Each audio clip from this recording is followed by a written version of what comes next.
Ayan guys, hello everyone. Maglinis muna tayo, magwalis-walis ng kaunti. Anohin natin yung ating mga tanim at ulan-ulan na dito sa Manila guys. Maulan-ulan na, may parating pang bagyo. Kaya ligpit-ligpit muna ako sa labas bago ako magharap ng aking mga gadgets. Guys, sobra na ang ating oras, tutok na tayo sa mga cellphones at sa mga gadgets natin, no? Laptop. Ay, makakalimutan na natin yung ating mga gawaing bahay. Kailangan natin gawin. Yung mga halaman na yan, ako, kawawa, tag-ulan na naman, may bagyo pa. Papasok na naman natin yan sa loob ng bahay.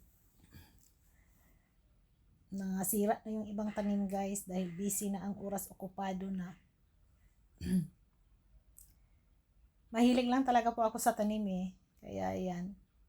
Tapos yung harap dyan guys, meron akong tuba-tuba dito. Maganda yung tuba-tuba, diba? Yung tuba-tuba, yung makapal na yan guys, ay tuba-tuba yan. Maganda yan sa ating tiyan or sa likod kapag masakit yung muscles natin. No? Minsan sa sikmura, masama ang sikmura, nilalagay natin sa sikmura yan. Ano mo na lang sa apoy. Ganun yung mga lula natin. Lula namin dati. Yan ang ilalagay. Tapos meron akong malunggay. Di ako nawawala ng malunggay guys. Dahil favorite ko talaga yung malunggay. Yung pole na yan guys ay ililigpit na nga iyan. Wala pa ang magliligpit. Busy pa talaga ang magliligpit. Kaya pinawalisan ko na lang yung loob niyan para hindi siya mapuno ng mga dahon. Dahon sa malunggay. Dahon sa liligpit na yan guys. Wala na. Tapos na ang summer. Tag-ulan na naman tayo. Blessed tayo guys kasi at least na mayroon na tayong ulan na tagal na nating pinapangarap. Thank you for watching everyone. Sana po kayo ay biyayaan, pagpalain, wag po kayong mawawala ng pag-asa guys kung ano man ang mga pagsubok meron sa buhay dahil normal lang po talaga yan guys na kanya-kanya tayong mga pinapasaan, no? Kanya-kanya tayong mga obligasyon, mga responsibilidad, maraming mga pagsubok, lalo na sa mga pamilya natin guys, no? Kung may asawa ka na o mga anak, yan ang pagtuunan mo ng oras na maitutugon talaga sa kanila, pag-aalaga, lalo na sa mga anak. Then kung sa asawa, syempre, support tayo sa mga pangangailangan, mga gawaing bahay, huwag tayong puro na lang tayo dakdak bilang babae. Hindi po pwede yung ganun dahil nakakasira din yun ng kalooban nila, no? Dapat talaga bigyan natin sila ng kung sa Bisaya pagkadasig para strong sila and ganado sila na maghahanap ng kabuhayan ng pang-araw-araw natin na pangangailangan, no? Ganyan ako sa asawa ko guys.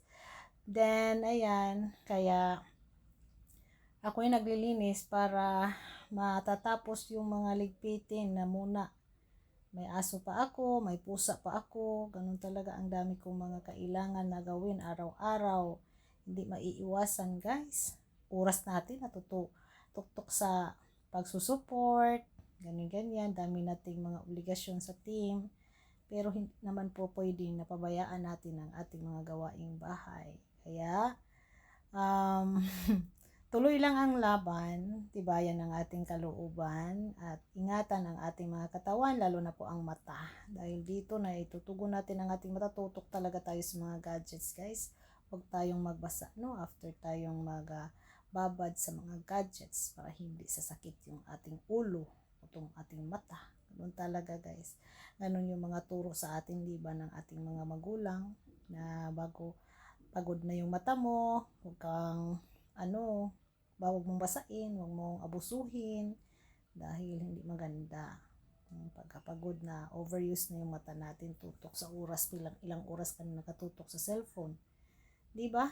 So at least naman guys, masaya pa rin tayo sa ating araw-araw na buhay, no?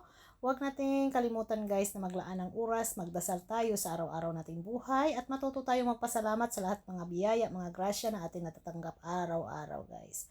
I-appreciate natin yung mga tao na nakakatulong sa atin at huwag kalimutan kung sino man ang mga nautangan natin ng mga kalooban. No? Utang na loob, ganoon, utang na kung anong utang yan, bayaran natin kung financial man. No?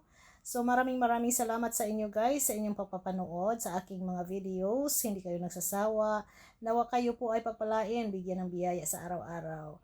God bless us all. And ingat po kayo palagi. BCCBC pag BCCB Power. Ayan.